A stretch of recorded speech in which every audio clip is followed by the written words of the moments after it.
안녕하세요. 저는 오늘 인터뷰 진행을 맡게 된 법무법인 산하 오형교 변호사라고 합니다. 네, 오늘 그 이촌동 그 리모델링 조합 이근수 조합장님 모셨는데요. 네, 반갑습니다. 이촌동 현대아파트 리모델링 주택조합 이근수 조합장입니다. 네, 그 조합장님께서 은행의 지점장을 역임하신 걸로 제가 알고 있는데 혹시 조합원 분들도 이제 그런 점들을 알고 있는가요? 네네.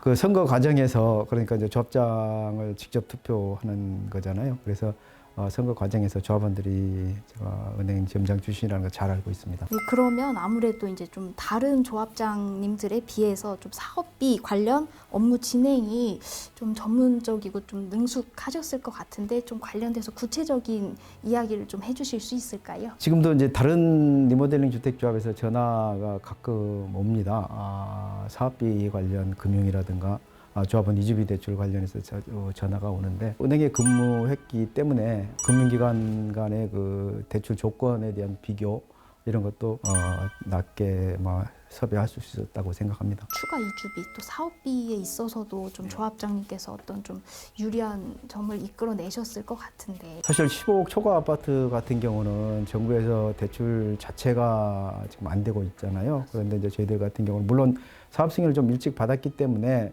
여건은 됐습니다만은 저희들은 낮은 금리로 조합원 이주비 대출을 쉽게 받을 수 있었고 거기에 추가로 저희들은 또 20% 정도를 추가 이주비 대출로 해서 사업비 대출로 차입을 해서 조합원들한테 고정금리로 낮게 조합원들한테 대출을 해서 조합원들이 이주하는데 거의 불편함이 없었다고 해도 과언이 아닙니다. 조합장님께서 취임하시고 이후로 어떤 좀 일을 해결하시는 데 있어서 가장 힘들었던 일들이 무엇이 있으셨는지 좀 여쭤보고 싶습니다. 네, 무엇보다도 사실 시공사를 변경하는 과정이 가장 힘들었습니다. 사실 시공사를 교체한다는 것은 사실 조합장 입장에서는 직을 걸고 할 수밖에 없는 그런 좀 매우 중요한 일이거든요. 우리 아파트가 또 다른 아파트하고 달리 번지수로 301에 161번지 현대가 소유했던 땅이 있습니다. 현대에서 우리 이촌동 현대아파트 조합으로 넘겨주는 과정에서 개별 조합원들 앞으로 등기가 돼 있었어요. 그런데 그 개별 조합원들이 매매 상속 또 증여하는 과정에서 그 301의 161번지 전유 부분에 속하지 않는 토지 2평이 같이 이전이 되지 않고 전 조합원들 그러니까 전 소유주가 갖고 있는 경우가 아주 많았어요. 우리가 조합을 사업 승인을 받거나 아니면 나중에 분양을 하게 되면 그 사업구역 내 땅은 모두 조합이 또는 조합원이 소유를 해야 되는데 조합원이 아닌 사람들이 소유하고 있는 땅들이 있다 보니까 조합에 아주 결정적으로 중요한 문제이고 아주 심각한 문제였거든요. 그걸 오랫동안 방치를 해놓다 보니까 그런 땅들이 많이 생겼습니다. 그래서 그거 해결하는데 사실은 거의 2년에서 3년 사 제가 그 다른 일을 하는 와중에 그 문제가 정말 심각한 문제였고 그 문제도 이제 완벽하게 해결이 다 끝났습니다. 끝났고 그다음에 또 하나는 그 1985년도에 동작대교가 신설이 되면서 서울시에서 우리 현대 땅의 일부를 수용을 했습니다. 일부 땅을 수용을 했는데 수용을 해서 동작대교만 건설을 하고 그 수용한 토지에 대한 등기 정리를 안 해놓고 지금까지 그러니까 벌써 몇 년입니까? 거의 30년 가까이 수용을 하고 등기를 안 한 경우인데 이거에 대한 토지 분할 문제 이게 이제 저희들이 아직 진행 중이긴 합니다만은 이 문제를 해결하는 게 또 아주 어렵고 중요한 문제이기도 합니다. 네. 또 마지막으로 환경 영향 평가 관련돼서 환경 영향 평가 사실은 저희들이 대상이 아닌 걸로 해서 사업 승인을 받았습니다. 사업 승인을 받았는데 2020년 1월에 서울시에서 조례를 개정을 하면서 우리 현대아파트도 환경영향평가 대상이라고 통보가 왔어요. 이거는 환경영향평가가 그냥 단순한 그 문제가 아니고 평가하는 데만 최소 6개월이 걸리는 겁니다. 그러니까 이미 사업 승인을 받았는데 거꾸로 거슬러 올라가서 6개월의 환경 영향 평가를 받아야 된다는 것 자체가 우리 조합 입장에서는 엄청나게 큰 문제인 거죠. 뭐 사업이 늦어진다는 것은 곧 돈이거든요. 그래서 참 심각하게 저희들이 생각을 했는데, 저희들이 해당되는 몇 개 조합장들이 모여서 정말 서울시 뭐 국회의원, 서울시의원, 구청 다 쫓아다니면서 민원 넣고 결국은 서울시 조례를 다시 개정하는 상황까지.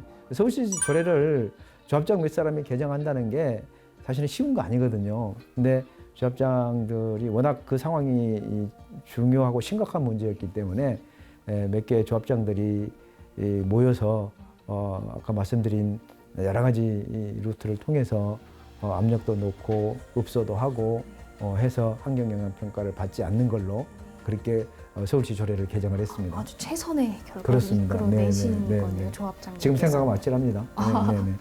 지금도 많은 우리 조합장님들이, 특히 상가를 갖고 있는 조합장님들은 상가 이주를 어떻게 그렇게 빠른 시간 내에 이주를 시켰느냐. 특히 상가는 상가주들이 상가에서 영업을 하는 게 아니고 임차인들이 대부분 임차를 해서 상가 영업을 하고 있는데, 상가 이주를 3개월, 한 4개월, 3, 4개월 만에 이주를 다 완료를 시켰거든요. 뭐 나름 노하우라기보다는 저희들은 상가 이주를 시키는 과정에서 일정 부분 상가주들한테 보상책을 제시를 했기는 했지만, 또 빠른 사업 진행을 하는 것이 결국은 상가주들한테 좋은 거다라고 획득을 했고, 또 상가주님들께서도 우리 조합원, 역시 뭐 상가주님들도 우리 조합원들이기 때문에 그 부분을 충분히 이해를 해 주셔서 상가 이주를 빨리 시킬 수 있었습니다. 네, 이촌 현대아파트는 롯데건설, 그중에서도 최고 브랜드인 르엘로 재탄생하게 되었습니다. 아직 못 보신 조합원 분들을 위해서 조합장님께서 소개를 해주시겠습니다.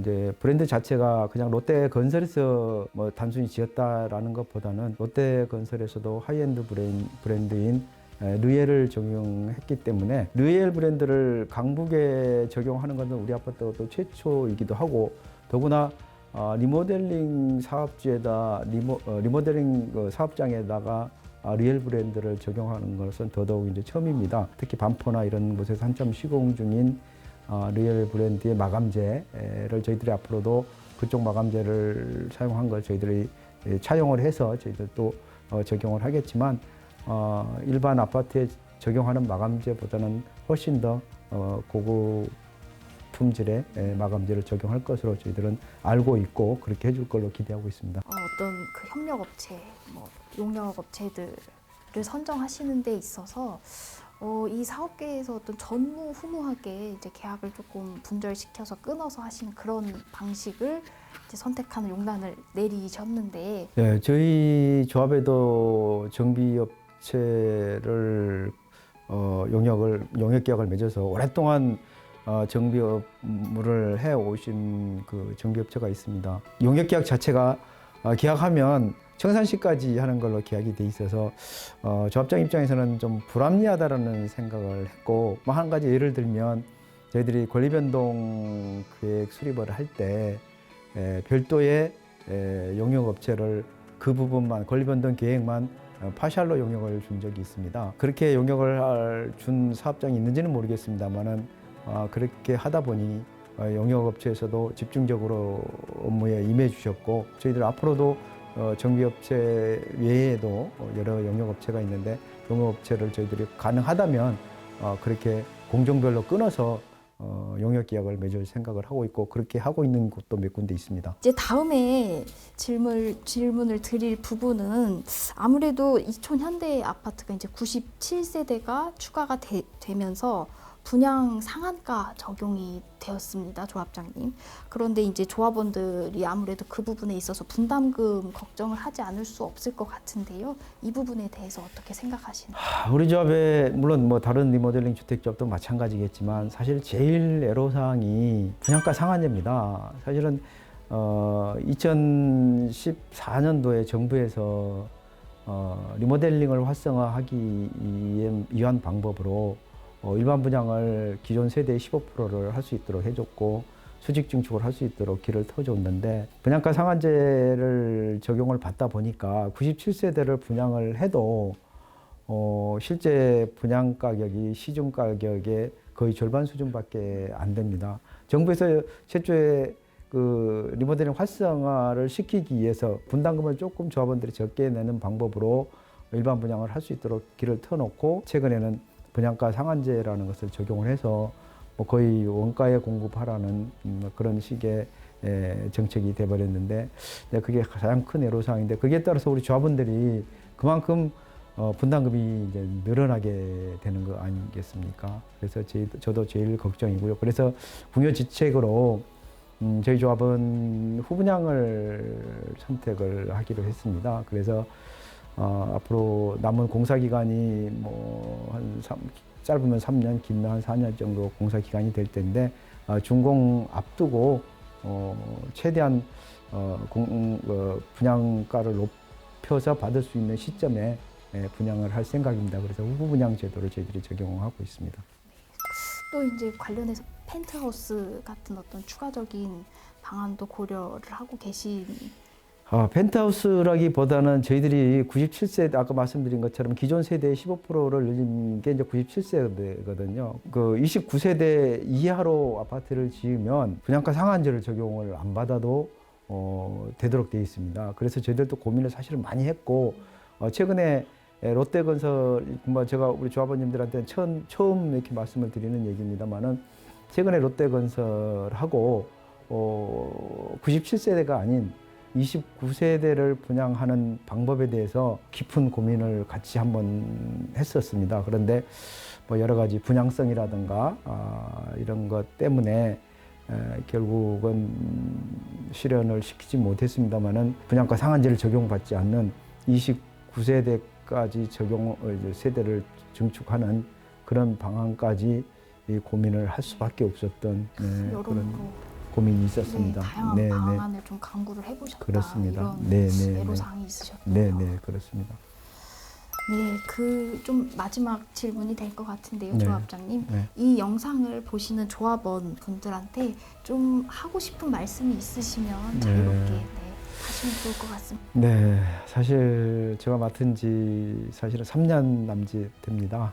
저를 3년 남짓 됐는데 거기에는 무엇보다도 우리 조합원님들이 아주 전폭적인 지지가 있었기 때문에 이렇게 쉼없이 달려올 수 있었고 또 빠른 시일 내에 여기까지 올 수 있었다고 생각을 합니다. 조금만 기다리시면 우리 조합원님들이 깜짝 놀랄 만큼 훌륭한 이천동 현대아파트 르웰이겠죠.